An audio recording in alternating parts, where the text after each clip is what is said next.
Magandang araw mga bata! Kamusta kayo ngayon? Very good! Bago tayo magsimula, maaari bang magsitayo ang lahat para sa isang panalangin? Please bow your heads and let us pray. Dear Jesus, please show me how to spend this day sharing your love in every way. Help me to be kind to everyone, to play and laugh and have lots of fun, shining your light and giving your grace, sharing your joy with a smile on my face. Angel of God, my guardian dear, to whom God's love commits me here. Ever this day be at my side, to light and guard, to rule and guide. Amen. Ngayon naman, para sa inyong attendance, kapag kayo ay aking tinawag, itataas nyo lamang ang inyong kanang kamay at sasabihin ang salitang present. Maliwanag po ba? Andrea? Ana? Sophia? Kiko?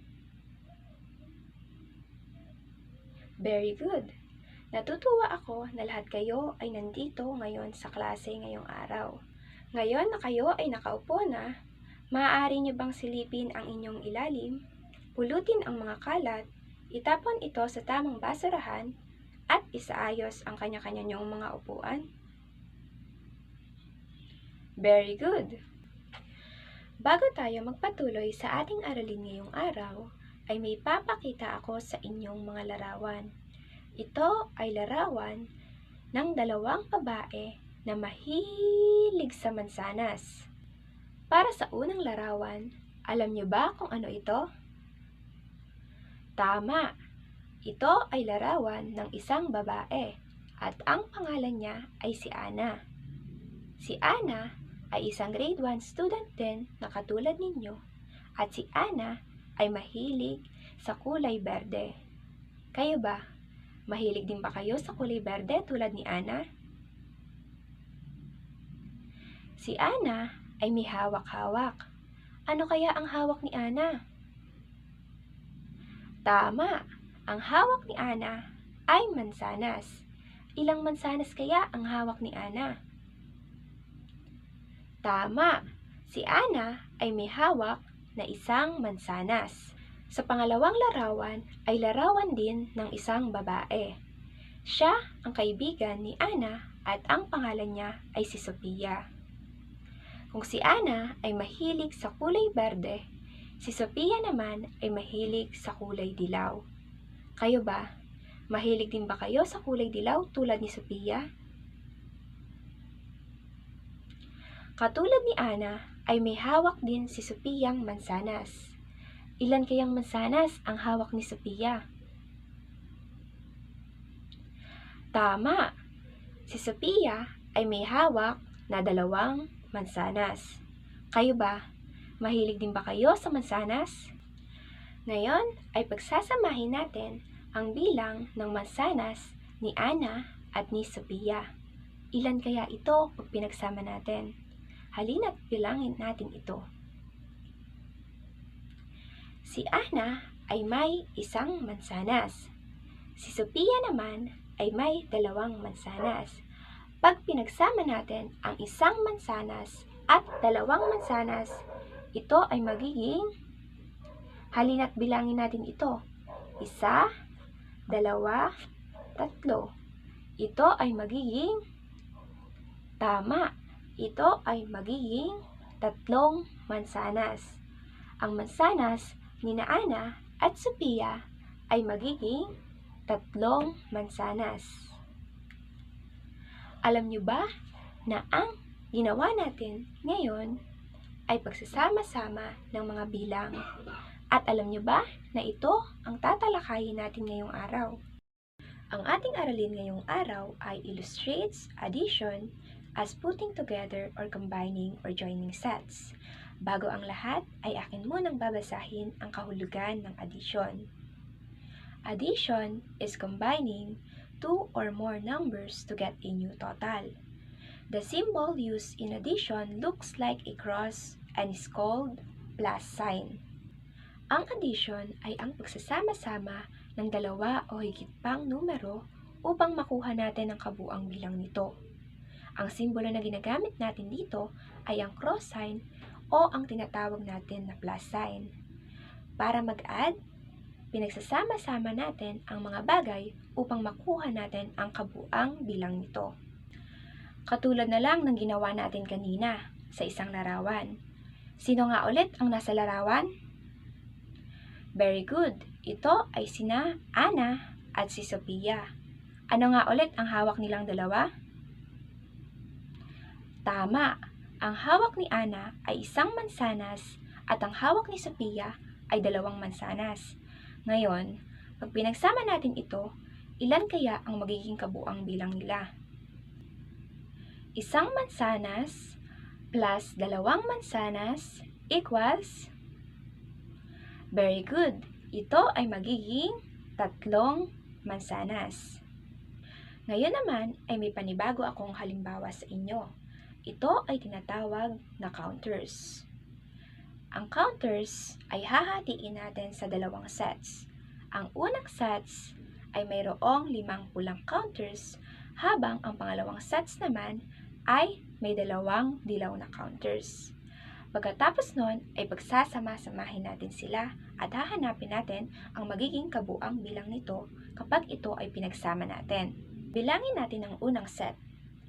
1, 2, 3, 4, 5. Ang pangalawang set naman, 1, 2. Ngayon, kapag ito ay ating pinagsama, magiging ilan kaya ito? Very good. Ito ay magiging 7 counters. Ngayon naman, para sa panghuling halimbawa, ay mayroon ako ditong paper and pen. Halina't bilangin natin ito. Sa papel, ito ay 1, 2, 3. Habang ang pen naman ay 1, 2, 3, 4, 5. Ngayon ay pag pinagsama natin sila, ilan kaya ang magiging kabuang bilang nito? Very good. Ito ay magiging 8. Mga bata, tandaan na ang addition ay mahalagang paraan upang malaman ang kabuang bilang sa pamamagitan ng pagsasama-sama nito.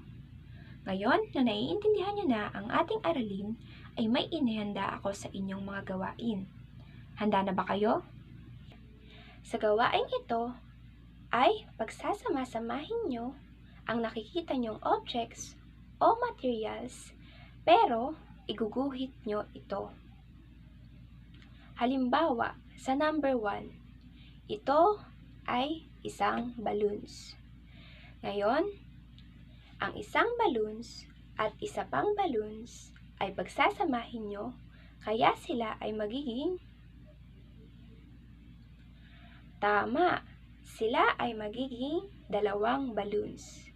Ngayon, yung 2 balloons na yon ay iguguhit ninyo at iyon ang magiging sagot nyo. Naiintindihan po ba? Very good. Ang pangalawa ay tinatawag na sticks. Ang pangatlo ay ang coins. Ang pang-apat ay ang stars. At ang pang-5 ay ang flowers. Maaari na kayong magsagot at matapos nyo itong sagutan ay atin itong checkan.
Tapos na ba mga bata? Maaari na kayong makipagpalit sa inyong katabi. Sino ang gustong sumagot sa bilang 1? Tama! Ang isang balon at isa pang balon, pag sila ay pinagsama mo, ito ay magiging 2 balon. Ngayon, sa bilang 2, sino ang may nais sumagot? Very good! Pag pinagsama mo ang 3 sticks at 2 sticks, sila ay magiging tama! Sila ay magiging 5 sticks. Ngayon naman, para sa bilang 3, sino ang gustong sumagot? Tama! Pag ang isang coins at 2 coins ay pinagsama mo, sila ay magiging tama! Sila ay magiging 3 coins. Ngayon naman, para sa bilang 4, sino ang may nais sumagot? Very good! Pag ang 3 star at 1 star ay pinagsama mo, sila ay magiging tama! Sila ay magiging 4 na star. Ngayon naman, para sa huling bilang, sino ang may nais sumagot? Very good! Pag ang 2 flowers at 1 flowers ay pinagsama mo, sila ay magiging 3 flowers. Magagaling! Lahat ng inyong sagot ay tama. Muli, ginagamit natin ang addition upang malaman natin ang kabuang bilang ng mga bagay kapag ito ay ating pinagsama. Mas madali natin itong nagagawa kapag tayo ay gumagamit ng mga ilustrasyon o ng pagguhit. Ngayon, naiintindihan niyo ba ang ating aralin ngayong araw? Ano nga ulit ito? Very good! Ngayon naman, para mas lalo niyong maintindihan ang ating aralin, ay nais kong maglabas muli kayo ng lapis at papel. Sa gawaing ito, ay bibilangin niyo ang bilang ng mga bagay at larawan. Pagkatapos nun, ay pagsasama-samahin niyo ito. Halimbawa, sa bilang 1, ito ay larawan ng mga oranges. Pag pinagsama natin ang 5 oranges at ang oranges, ito ay magiging tama! Ito ay magiging 6 oranges. Ngayon, isusulat nyo ang salitang 6 oranges sa inyong sagutang papel. Sa bilang 2, ito ay smiley faces. Sa bilang 3, ito ay boxes. Habang sa bilang 4, ito ay hearts. At ang panghuli, ito ay mga cars.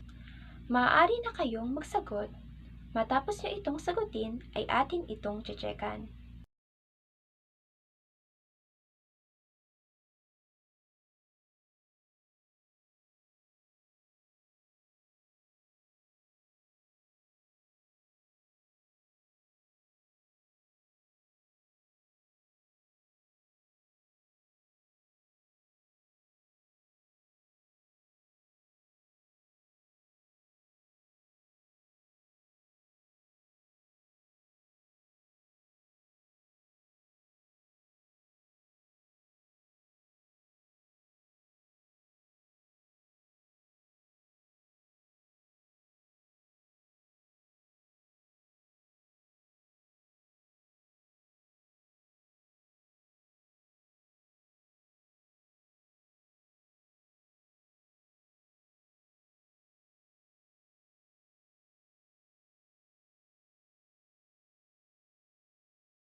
Tapos na ba mga bata?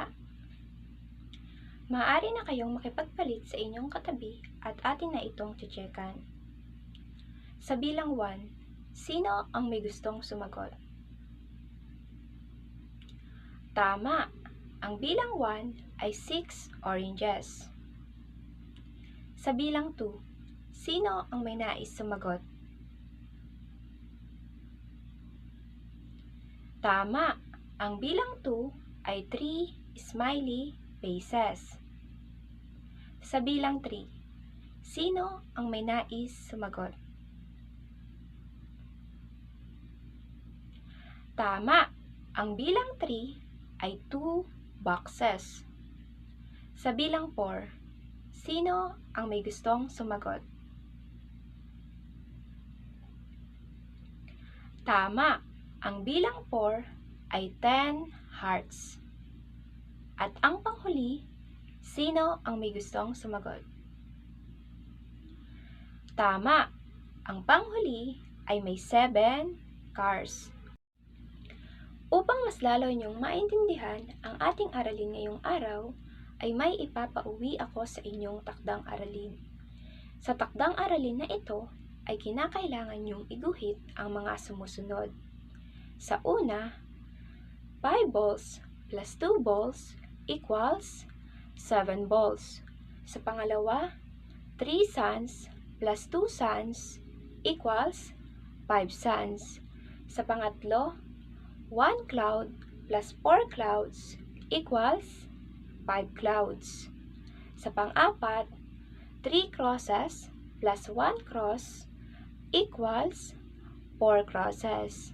At ang panghuli, 3 triangles plus 1 triangle equals 4 triangles.